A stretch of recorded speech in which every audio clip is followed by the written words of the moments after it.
there are times where you're looking to short a market because it's had a big run.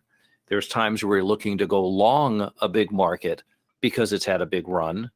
And hopefully, you can know the difference between those two sets of conditions, and as best as you can. And remember, this is something that I've really learned when I stopped mental masturbation about money. And it's high time you all stopped it as well, to be quite blunt, because you can think so much clearer when you are not vibing on your new life with big money. You can think clearer about the markets, which tend to help you make money. But dreaming about it doesn't help you make it. And as I've said many times before, every trade to me is a losing trade emotionally. And even though at the moment I complete the trade, I do feel great, considering that the market did what we thought it was going to do and so on. But then I remember how it feels to be wrong and to have lost money.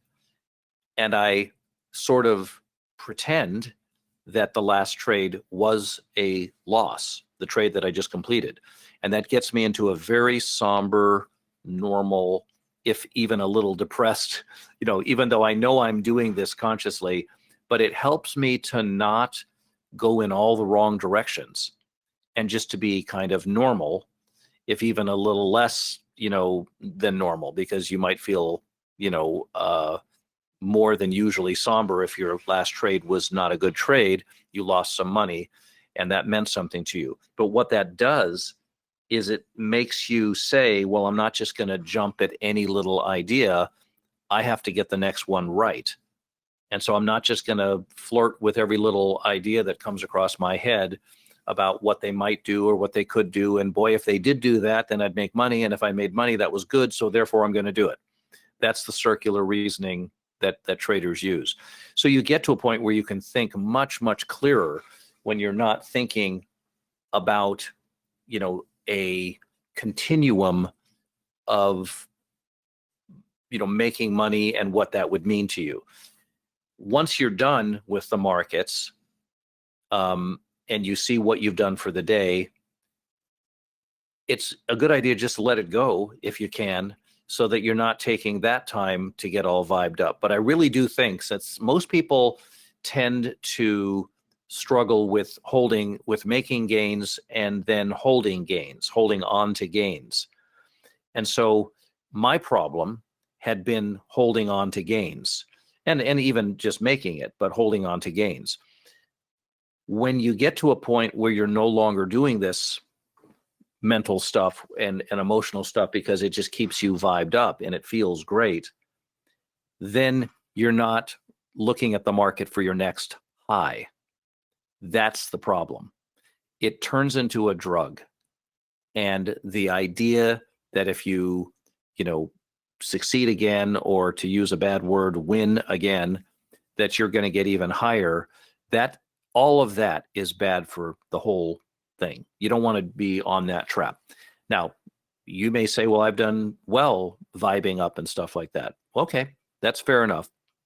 I can only really speak for myself, but I do much, much better when I really do just emote that every trade is a loss. At the moment the trade is over, I feel great. I know that, in fact, we did well. But then I go right back to saying, well, let's just pretend that was a loss. Let's get into the emotional state that was a loss. I'm not just going to look at the market and go, oh, I just can't wait to get back in. I'm just going to grab it right here because I just know this or know that. Because then you're chasing the high of making money. Later, what high you're chasing, if there is such a thing, is you're chasing the high of doing it correctly, of waiting your turn and all of that. And on the intraday, you'll have many chances intraday as you get better and better at this to find really provocative and interesting places to consider and or actually take on a trade and to invest in the market. And then before you know it, you start having, actually, you're doing better and better because you're really picking your spots carefully and you're not chasing a high. Most people wouldn't like it if somebody accused them, well, you're just sitting in front of a screen and chasing a high, which is the high of making another gain. And once you've made that, then you need another fix, and all else be damned, you're going to get in the market and go get that fix. That's what happens to most people. They just get stuck on the high. Sure, it feels great to be successful, but if that's the total thing that you're looking for, that alone can't take you to the real place. So we have to come up with some way. And my way is that no matter what I do, I get back into a somber state, which is much more close to normal. Not that I walk around somber all the time, but that I'm not vibing on the high of having done well, and I'm not perpetuating it to keep myself vibed up. And so when I'm looking at the markets, I'm like, okay, I can really get into that mode where it's like my last trade was a loss. And I'm not just going to grab anything that comes in front of me. I have to get this next one right.